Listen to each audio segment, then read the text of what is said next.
Alerte maximale au PSG. Ça explose en coulisses. Ce que le Paris Saint-Germain prépare aujourd'hui est tout simplement énorme. 2 transferts majeurs sur le point d'être bouclés dans les prochaines heures, des négociations ultra tendues et une stratégie qui pourrait changer totalement le visage de l'équipe dès cette semaine. Mais attention, derrière ces annonces qui font rêver, se cachent aussi des décisions risquées qui pourraient tout faire basculer au pire moment, juste avant 2 matchs pour des titres. Dans cette vidéo, tu vas découvrir le dossier Ferran Torres, où le PSG est prêt à lâcher une énorme somme. Coup de génie ou grosse erreur. Le transfert presque finalisé de Zion Suzuki.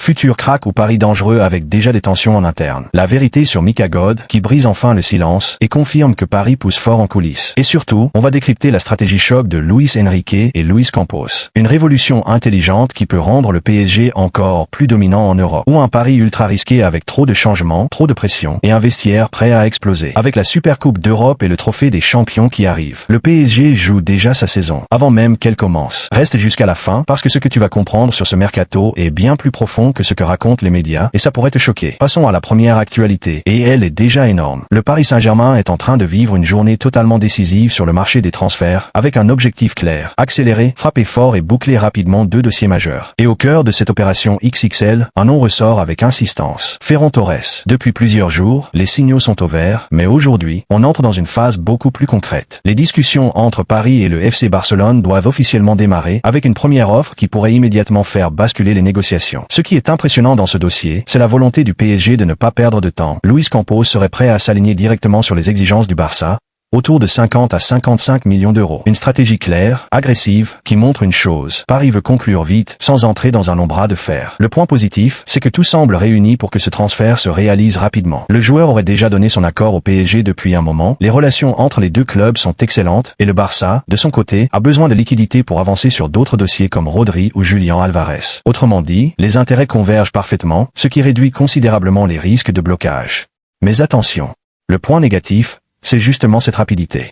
En voulant aller trop vite et en acceptant de payer le prix fort sans négocier, le PSG prend le risque de surpayer un joueur qui, malgré son talent, n'a pas toujours été régulier au plus haut niveau. Ferran Torres reste un profil intéressant, polyvalent, capable d'apporter de la profondeur et du mouvement, mais est-il vraiment le joueur capable de faire franchir un cap immédiat au PSG? La question mérite d'être posée. Autre élément à ne pas négliger, son intégration. Le PSG sort d'un mercato déjà mouvementé, avec plusieurs arrivées et départs importants. Ajouter un joueur offensif de ce calibre va forcément augmenter la concurrence, ce qui peut être bénéfique pour le niveau global, mais aussi créer des frustrations dans le vestiaire si les rôles ne sont pas clairement définis. Ce dossier Ferran Torres illustre parfaitement la nouvelle philosophie du PSG. Être rapide et efficace sur le marché, renforcer l'effectif sans toucher au noyau dur, mais prendre des décisions fortes qui comportent une part de risque. En résumé, Paris est à un tournant. Soit ce transfert devient un coup stratégique brillant qui renforce immédiatement l'équipe, soit il soulève des interrogations sur la gestion des priorités et des investissements. Dans les prochaines heures, tout peut s'accélérer, et ce dossier pourrait être le premier domino d'un mercato encore plus explosif du côté du PSG. Passons maintenant à l'autre actualité, et elle est tout aussi brûlante. Pendant que le dossier Ferran Torres monopolise l'attention, le Paris Saint-Germain avance en parallèle sur un autre transfert majeur, beaucoup plus discret, mais potentiellement tout aussi stratégique, Zion Suzuki. Et selon les dernières informations, le deal est tout proche d'être totalement bouclé. Luis Campos a clairement accéléré ces dernières heures, avec une nouvelle offre estimée autour de 35 millions d'euros envoyée à Parme. Une proposition qui aurait fait basculer les négociations, au point où certains médias évoquent déjà un accord total entre les 2 clubs. Autrement dit, sauf retournement de situation, le PSG tient son nouveau gardien, ou du moins un élément clé pour l'avenir à ce poste. Le point positif, c'est que Paris anticipe intelligemment. Avec ce recrutement, le club ne pense pas seulement au présent, mais prépare déjà le futur. Zion Suzuki est considéré comme l'un des gardiens les plus prometteurs de sa génération. Explosif, moderne, à l'aise au pied, capable de s'intégrer dans le style de jeu voulu par Luis Enrique. C'est typiquement le profil qui correspond à la nouvelle identité du PSG. Jeune, dynamique, avec une grosse marge de progression. Mais ce n'est pas tout. Ce transfert montre aussi une vraie cohérence dans la stratégie parisienne. Renforcer la profondeur de l'effectif tout en créant de la concurrence à chaque poste. Une concurrence saine peut pousser les titulaires à élever leur niveau, et ça, sur une saison longue avec plusieurs compétitions, c'est un avantage énorme. Mais attention au revers de la médaille. Le point négatif, c'est le flou total autour de son rôle immédiat. Et c'est là que ça devient intéressant, voire préoccupant. Plusieurs scénarios sont envisagés. Rester au PSG ou être prêté dans la foulée, notamment à la Juventus. Et ce manque de clarté commence déjà à agacer le joueur, qui veut une chose simple, jouer régulièrement. Et c'est là que le risque apparaît. Si le PSG recrute un jeune talent sans lui offrir de garantie, il peut freiner sa progression, voire créer une frustration dès le départ. Un joueur prometteur qui doute ou qui manque de temps de jeu, c'est un investissement qui peut perdre rapidement de sa valeur sportive et mentale. Autre point à surveiller, l'impact sur la hiérarchie des gardiens. Ajouter un nouveau profil, même pour l'avenir, peut modifier les équilibres en interne. Et dans un poste aussi sensible que celui de gardien, la moindre incertitude peut avoir des conséquences importantes sur la stabilité défensive de l'équipe. En réalité, ce dossier Zion Suzuki est un parfait exemple du mercato actuel du PSG. Vision à long terme, recrutement intelligent, profil moderne. Mais des zones d'ombre sur la gestion humaine et sportive à court terme. En résumé, Paris est en train de construire quelque chose de solide, mais joue aussi avec un équilibre fragile. Si ce transfert se confirme dans les prochaines heures, il pourrait passer sous les radars médiatiques, mais avoir un impact énorme sur l'avenir du club. Et avec d'autres dossiers encore en cours comme Mika God, le mercato parisien est loin d'avoir livré tous ses secrets. Passons maintenant à une autre actualité. Et elle peut faire énormément de bruit au PSG. Alors que plusieurs dossiers avancent en parallèle, un nom revient avec insistance et commence sérieusement à faire parler. Mika God. Et cette fois, ce n'est plus une simple rumeur. Le joueur lui-même a brisé le silence. Dans une récente déclaration, l'ailier belge a été clair. Oui, les discussions avec le PSG existent vraiment. Oui, il est au courant de tout ce qui se passe en coulisses. Mais il affirme aussi rester totalement engagé avec l'Ajax, du moins pour l'instant. Et c'est là que le dossier devient fascinant. Le point positif, c'est que le PSG cible un profil extrêmement prometteur. Mika God, c'est un ailier moderne, rapide, technique, capable de faire des différences dans les petits espaces. À seulement 19 ans, il représente exactement le type de joueur que Luis Enrique aime développer. Jeune, explosif, avec un énorme potentiel. Autre avantage, Paris prépare l'avenir tout en renforçant immédiatement sa rotation offensive. Avec les départs récents et les nombreuses compétitions à jouer, avoir un joueur comme God pourrait offrir une vraie profondeur de banc, essentielle pour tenir toute la saison. Mais attention, le dossier est loin d'être simple. Le point négatif, c'est que les négociations sont tendues. L'Ajax a déjà refusé une première offre estimée autour de 45 millions d'euros et réclame beaucoup plus. Résultat, le PSG est obligé de revenir avec une nouvelle proposition, ce qui peut faire grimper le prix et transformer ce transfert en opération risquée. Autre incertitude, God est encore en phase de développement. Le faire venir dans un club comme le PSG, avec une pression énorme et une concurrence intense, peut être un pari dangereux. Tous les jeunes talents ne réussissent pas immédiatement dans un environnement aussi exigeant. Et surtout, ce transfert pourrait avoir des conséquences directes en interne. Plus de concurrence sur les ailes, moins de temps de jeu pour certains joueurs déjà présents. Un vestiaire qui pourrait devenir plus tendu si les rôles ne sont pas bien définis. En réalité, ce dossier Mika God résume parfaitement la stratégie actuelle du PSG. Miser sur la jeunesse et le potentiel, construire une équipe profonde et imprévisible. Mais prendre le risque d'un effectif trop chargé est difficile à gérer. Le PSG avance vite, très vite, peut-être même trop vite. Chaque transfert semble logique individuellement, mais c'est l'ensemble qui pose question. Si Mika God arrive, ce sera encore un signal fort. Paris ne veut pas seulement gagner maintenant, il veut dominer sur le long terme. Mais la vraie question reste entière. Jusqu'où cette stratégie peut-elle aller sans déséquilibrer l'équipe? Passons à une autre actualité, et elle touche directement le cœur du projet parisien. Le PSG ne se contente pas de recruter, il transforme en profondeur son effectif, et une signature récente en est la preuve parfaite. Magna Kliush. Un transfert qui peut sembler discret pour certains, mais qui cache en réalité un impact potentiellement énorme sur l'équilibre de l'équipe. Recruté pour environ 50 millions d'euros, l'ancien joueur de Monaco arrive avec un statut clair. Apporter de la créativité, de la polyvalence et surtout bousculer la hiérarchie offensive. Et ça, c'est un message très fort envoyé par Luis Enrique. Le point positif, c'est que le PSG récupère un profil extrêmement complet. Capable de jouer à droite, dans l'axe, voire en faux numéro 9. Très à l'aise techniquement, avec une vraie intelligence de jeu.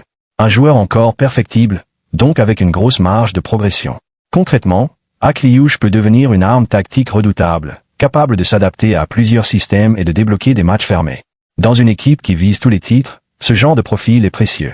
Mais ce n'est pas tout, son arrivée pourrait créer une vraie compétition interne, notamment avec Désiré Doué sur le côté droit. Et c'est là que les choses deviennent très intéressantes. Le point négatif, c'est justement cette concurrence accrue. Doué pourrait voir son temps de jeu diminuer, des tensions peuvent apparaître si certains joueurs se sentent mis de côté, trop de polyvalence peut parfois nuire à la stabilité tactique. Et il y a un autre risque souvent sous-estimé, en voulant ajouter constamment de nouveaux profils, le PSG peut perdre en automatisme. Une équipe performante, ce n'est pas seulement des talents, c'est aussi des repères, des connexions, une stabilité dans le jeu. Pourtant, Cette décision s'inscrit dans une logique très claire. Maintenir une pression constante sur chaque poste. Éviter que certains joueurs se reposent sur leurs acquis. Créer un groupe compétitif capable de tenir toute la saison, et c'est exactement ce que la presse espagnole appelle aujourd'hui la révolution silencieuse de Luis Enrique. Akliouche n'est pas juste un renfort, c'est un symbole.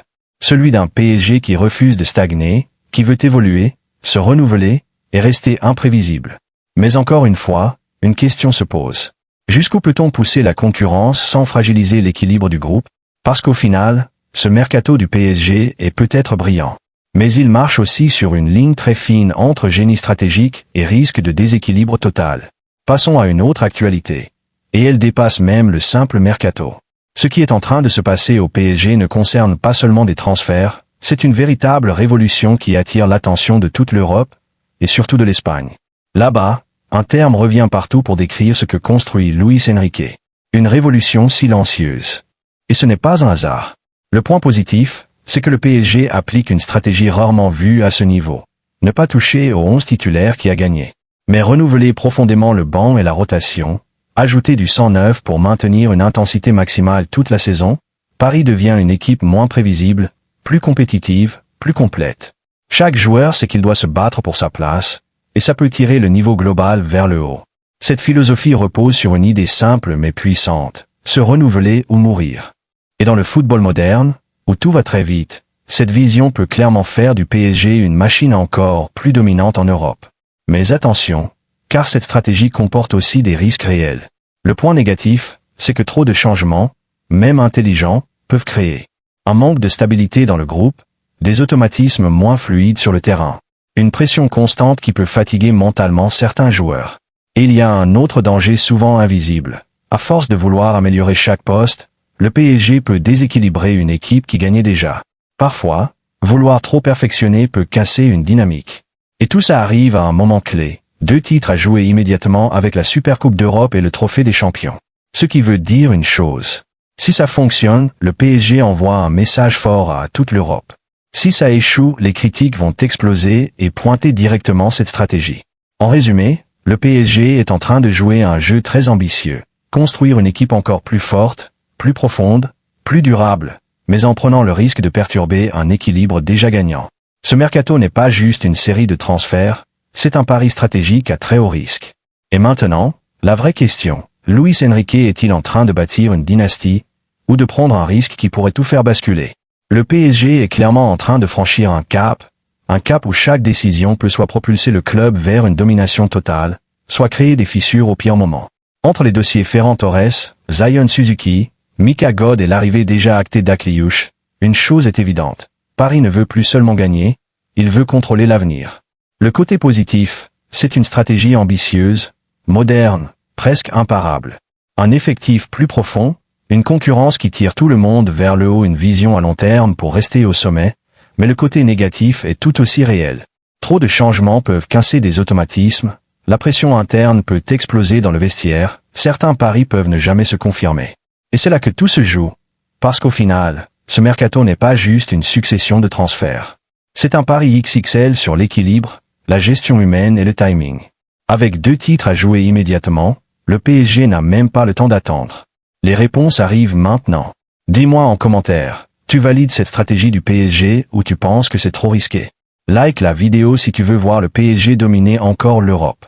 Abonne-toi maintenant, parce que les prochaines heures vont être folles. Et tu ne veux rien rater de ce mercato explosif.